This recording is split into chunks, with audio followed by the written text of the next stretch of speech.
임자 하고 싶은 대로 해. 임자 곁엔 내가 있잖아.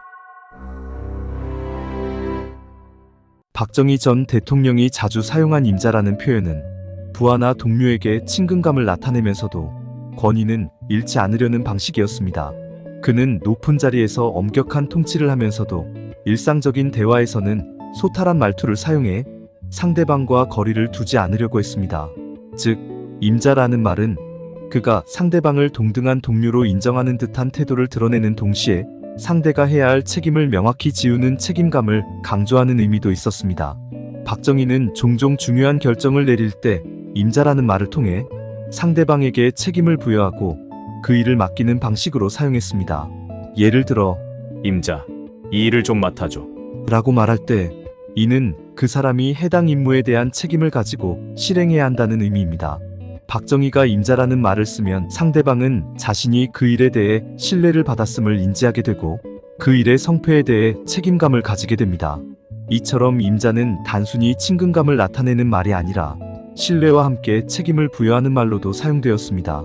박정희에게 임자라는 호칭으로 불렸던 사람은 유경수 여사입니다. 박정희가 사적으로 임자라고 불렀던 대표적인 인물입니다. 박정희의 측근이자 중앙정보부 창설자였던 김종필 전 총리도 박정희가 임자라고 불렀습니다. 김종필은 박정희와 함께 군사혁명을 일으킨 주요 인물 중 하나였습니다. 경호실장이었던 차지철도 있습니다. 차지철은 박정희의 서거 당시 함께 죽음을 맞이한 사람이죠. 박정희를 암살한 김재규 역시 대통령의 최측근으로서 임자로 불리웠습니다. 여러 맥락에서 그의 성격과 리더십 스타일을 반영하는 중요한 어구로 여겨집니다. 임자는 원래 한국어에서 소유자 또는 무언가를 책임지는 사람을 뜻하는 말이지만 박정희가 이 말을 사용한 방식은 이보다 더 복합적인 의미를 지닙니다.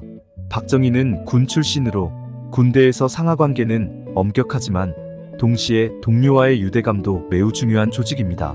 군대에서는 상급자가 부하를 부를 때 공식적인 호칭보다는 더 친근한 표현을 쓰기도 하는데 당시의 임자라는 말이 바로 그런 예 중 하나입니다.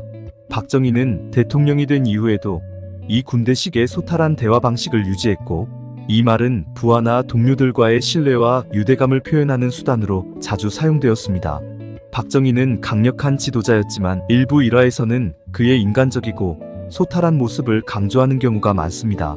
그는 때때로 주변 사람들에게 권위적이기보다는 일상적인 언어를 사용해 다가갔고 임자라는 표현은 그가 소탈하고 실용적인 지도자였다는 이미지를 강화하는 데 기여했습니다.